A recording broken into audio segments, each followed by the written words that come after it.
Hello, and welcome back to Burrows. We are continuing Gabriel's route. We are going to in their garage to play some music, right? We're gonna listen to Gabe and his band do some funny shenanigans. Probably, I'm sure they're great players. I'm very certain they're good. Yes, it's hard to imagine them fitting an entire drum set in such a cramped place, but I get my answer as I catch Caesar setting it up closer to the sidewalk. Wait, you guys are going to play with the garage door open? Yeah, we'd go deaf otherwise, dude. The acoustics aren't the best. If Chug would hurry up and get his license, we could play at my place. Oh, one thing at a time, dude. Besides, your sister scares me. They're nice. You guys are just dorks.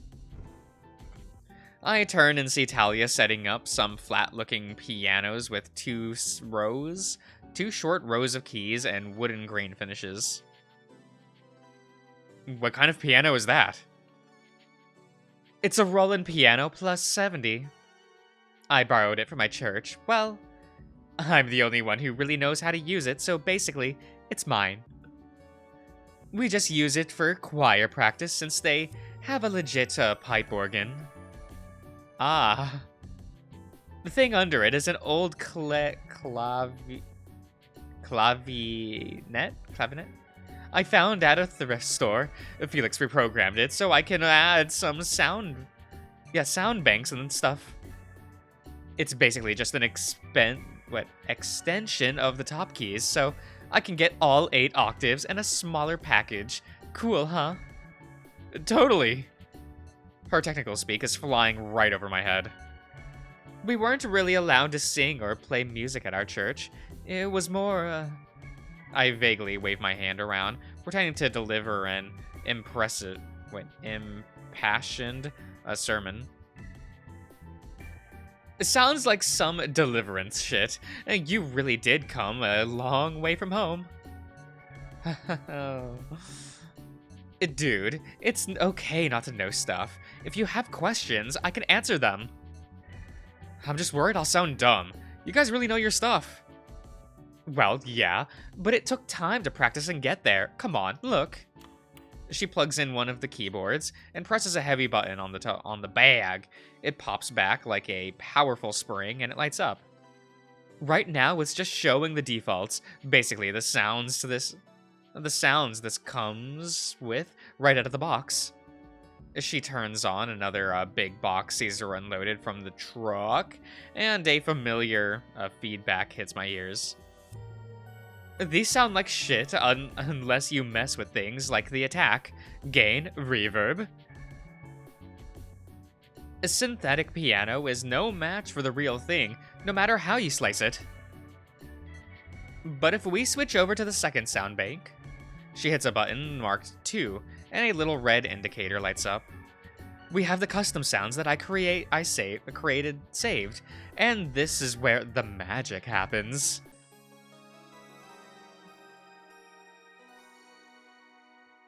Look at her trying to be impressive.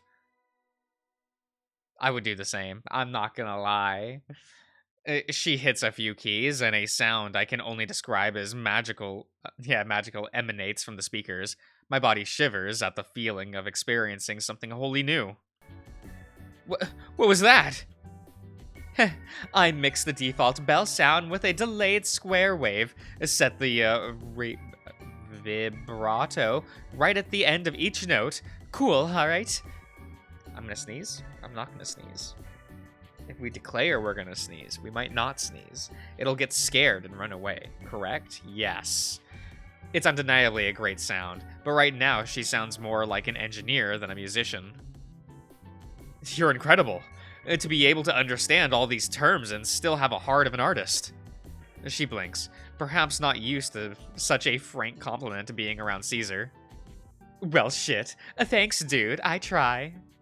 She turns away, sighing to herself. I wish more guys knew how to talk to girls the way you do, dude.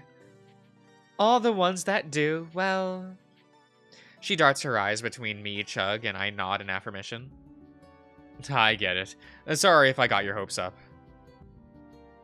Nah, it's fine. I know there's somebody out there who won't judge me for my interests. I don't know how it is. Oh, how it is where you're from, okay. But it's not common for girls to like video games or nerd out about sound equipment. I smile and put a hand on her shoulder. The most beautiful woman I know is a bit of a strange one, too. She could appear standoffish at times, but do you know what made everyone respect her in the end? Did she have great tits? No. Well, yes, actually. But anyway, it was her talent. Her confidence in her singing is what won people over, and then her quirks simply became what is this? Eccentricities. Eccentricities! Huh, I see. So you loved her? I should just get open book tattooed on my forehead at this point. She giggles and gives me a quick hug before resuming her setup. Thanks, dude. I needed to hear that. Wait, so you're into guys and girls? Dish. Not wanting to be scrutinized by her anymore, I waltz over to Caesar. He's busy unfolding the legs and every individual pieces of drum equipment. It looks like rigorous work for such a skinny guy. So, you really lug this back and forth every time you guys practice? Yep. I'd leave it here, but both his parents drive, so... Ah, right. I'm used to seeing it empty. Used to? Haven't you only been here like 3 days? Do you guys fucking here often? Is it on that couch? Shit, did we leave it that big of a mess?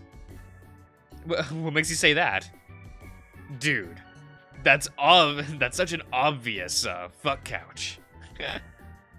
Plus, you have a condom wrapper stuck in your shoe. I kick it away and he chuckles. Busted? Well, good to know my boy Chugs getting some at least. Who bottomed? That's definitely none of your business. Come on, it's not. Who bottomed yesterday? Who bottomed yesterday? You or Felix? What, bro? The shark taps his nose and sticks out his tongue at the frazzled gecko. The nose, dude. Ain't enough pot in the world to cover up sex stank. I'll fucking end ya, fat ass. At this rate, you'll end up in his fat ass. Damn it! Why am I surrounded by homosexuals? When is it my turn to get any? Look, I really don't care what you get up to in private. Just try not to shove it in our face so much. He starts foaming at the mouth, and we lay off of him. I don't know if Chug was bullshitting or not, but based on Caesar's reaction, well, at least he's found somebody who can accept all of his eccentricities. He pops the last peg into place and gives it a few test hits before giving Alexis a thumbs up. His brother barely responds with a nod, entirely focused on his game. He blaze gaming over there, boys. What do you think he's playing? I never really played on the Game Boy, so I do not know what is on that system. Hilariously, the only game I played on a Game Boy is Pokemon Red version, because I'm that kind of guy. Look, I had it passed down to me by my older siblings, so, you know, it is what it is. Choice. With one task finished, he unzips his guitar case and pulls out a wicked-looking monster of an instrument. Whoa, that's an interesting design. Wait, where's the hole? It's not acoustic, dork. See these beauties? He gestures to 4 rows of metal coils screwed into the body of the guitar. Added the last two, picked up myself. My sound was too muddy, needed a bit more brightness. He stomps on a power switch on the floor and strums, shattering my hearing with an ungodly distorted mess. Fuck me, what was that? Heh, that's what raw power sounds like, my dude. People listen to that? Oh, we are a boomer. I know that we're a boomer. We're a literal boomer. Not actually, but like, you know what I mean. Get some earplugs if it's too much for you. He barely touches the strings with a pick, and they pick up on the amp. The more he plays, the more I get used to it, though it's still too loud. Anyway, where do you learn how to play guitar? Learned? Yeah. Kid, I learned how to play from listening to the greats. Slash, Van Halen, Page. Wow, that's God, what are these names?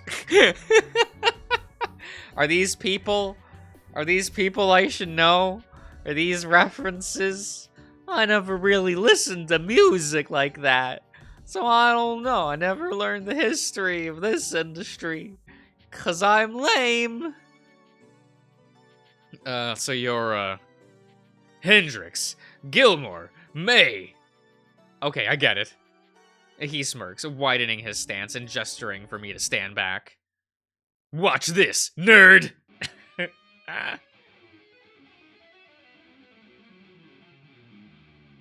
Suddenly, a look of focus washes over him, and he performs what can only be described as the work of a virtuoso, amplified by whatever electronic effects he's added. I stand stunned, unable to process the experience. Wow, that was some Paganini level playing. Who's Panini? I'm saying it was very impressive. You really learned that just by ear? He nods, striking a pose with his guitar. Being able to play is important, but stage presence is what really sells it. How so? Think about Elvis, the Stones, dude. Looking back, their playing was nothing special, but the way they played was what made them huge. You have to be able to make eye contact with people in the audience while playing. You have to walk around the stage, interact with your bandmates. He swings his arms in a circle and plays another chord, whipping his head back and forth. If you don't look like you're having any fun, why should the listeners? I nod, thinking about the eccentric performance of Cab Calloway and how much his personality played into his music. I get it now. Sorry if I discounted your passion, Caesar. Nah, I thought you weren't into me. I mean, you're cute, right? It can't just be me. I look at him and I'm like, that's a cute little guy. It's just a compliment. Don't read too much into it, pal. Yeah, thanks. Now go talk to Chug so we can get this show on the road. And we do have to go down the list, don't we? Yes. I turn to see the big shark struggling with a net of cables. Between everyone's instruments, there's enough power being used here to run New Orleans for a week. Hey, could you help me out for a sec? Just lift your leg. Careful. I untangle the cable, hooked around his ankle fin, and he regains his balance. Ooh, thanks, dude. I saw you chatting with everyone. All good? Yeah, everyone seems pretty excited.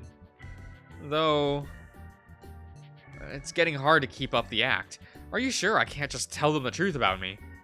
No way. I mean, your name is one thing, but the stuff about time travel, they'd never buy a story like that, bro.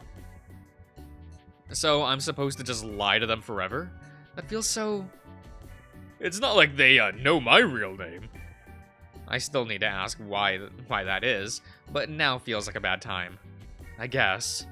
Hey, just relax. We're all kind of nerds in our own way. Just talk about what you know. How can I? These topics are impenetrable. It can't be that bad, can it? Yo, Chug, back me up on this. On what? Bowie's totally sold out, right? What? Bowie? No way. Dude, did you listen to Dancing in the Street? That's some of the most corporate pop buffoonery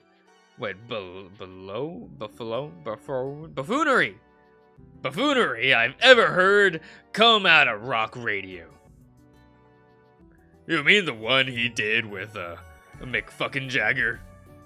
Yeah, I heard it. Two rock legends having fun doesn't mean they sold out. It totally does. Did you watch the video on MTV? No, because, what matters is the music, not some video production. I mean, I don't know, I've never really interacted with stuff like that. I don't know, man. This is just music.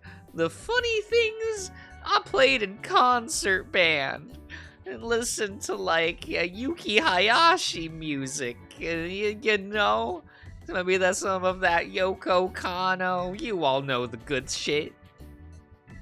Oh, they got two dudes known for being real as fuck, shirking and jiving like they were filming an episode of Dance Party USA.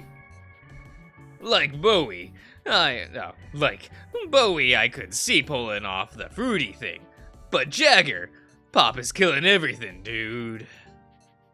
Look, the song wasn't great, but I still don't know if it makes him a sellout. Queen put out an electronic album not that long ago, and nobody's calling them fruity sellouts. Maybe just fruity. Queen gets to be fruity. They're called Queen, for fuck's sake.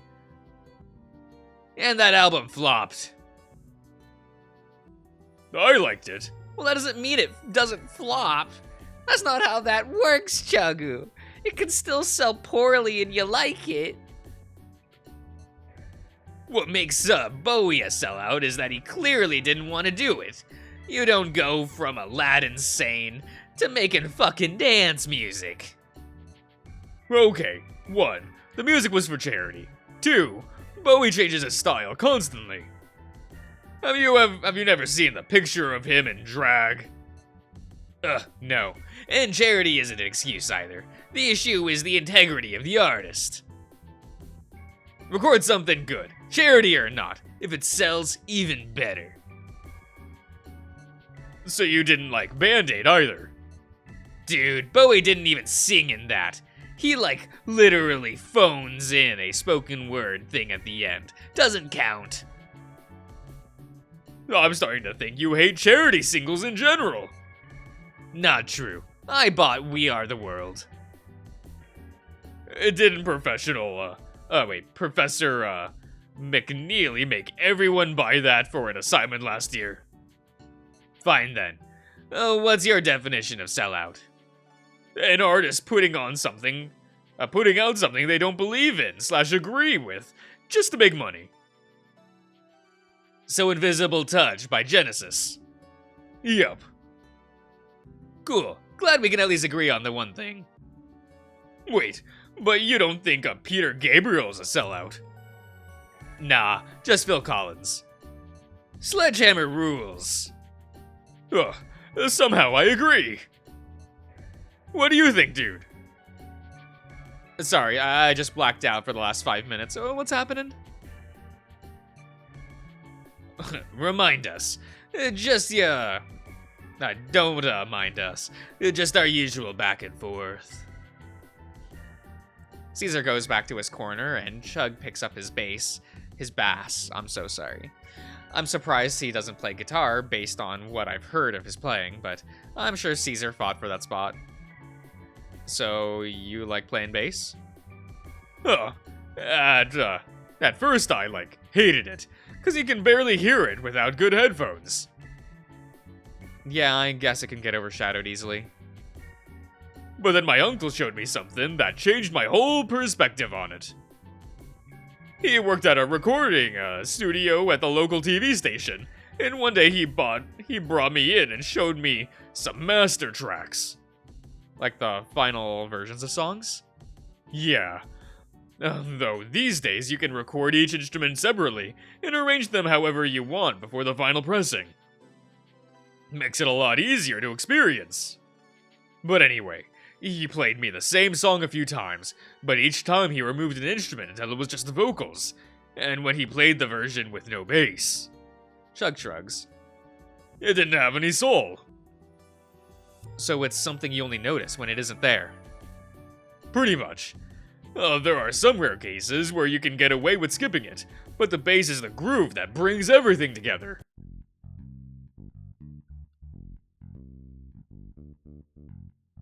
Oh, he's going. He plays a simple bass line like that sells me, that seems out of place at first, but after a few bars, I get lost in the repetitive notes and start bobbing my head to the rhythm. Okay, I think I'm gonna end the part here, everyone. So I'll see you guys around.